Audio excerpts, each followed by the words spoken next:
मित्रांनो, आज आपण करूया ब्रेड पकोडा।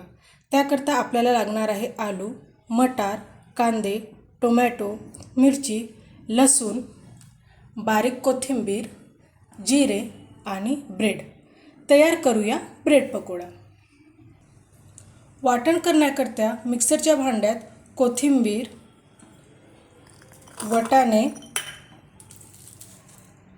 मिरची, लसूण,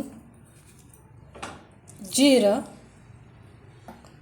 थोडे मीठ घालूया आणि याचं वाटण तयार करूया। कुकरमध्ये आलू शिजवून घेऊया। आता आपले हे वाटण तयार झालं आहे। आता फोडणी घालूया। कढईमध्ये तेल गरम करायला ठेवलं आहे। त्यामध्ये थोडी मोहरी, थोडे जिरे घालून घेऊया। त्यामध्ये कांदा आणि वाटण मिक्स करून परतून घेऊया। त्यामध्ये टोमॅटो ॲड करून घ्या। आता यामध्ये थोडं तिखट, हळद, थोडी धनेपूड आणि मीठ ॲड करूया चवीनुसार।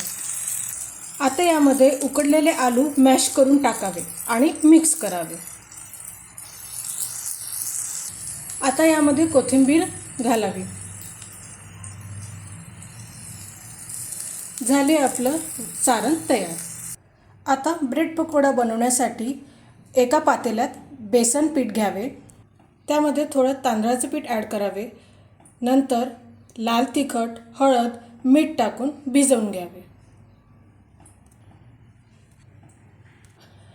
पीठ जास्त पातळ न भिजवता घट्टसर भिजवावे।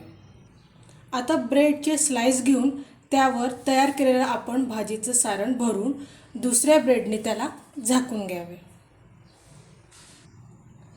त्याला हाताने छान दाबून घ्यावे।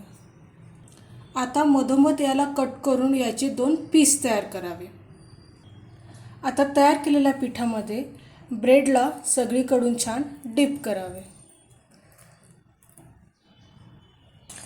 त्याला गरम तेलामध्ये छान डीप फ्राय करावे। मंद आचेवर त्याला छान तळून घ्यावे। तयार आहे आपला सुंदर वेज ब्रेड पकोडा। व्हिडिओ आवडल्यास लाईक करा, शेअर करा, सबस्क्राईब करा। धन्यवाद।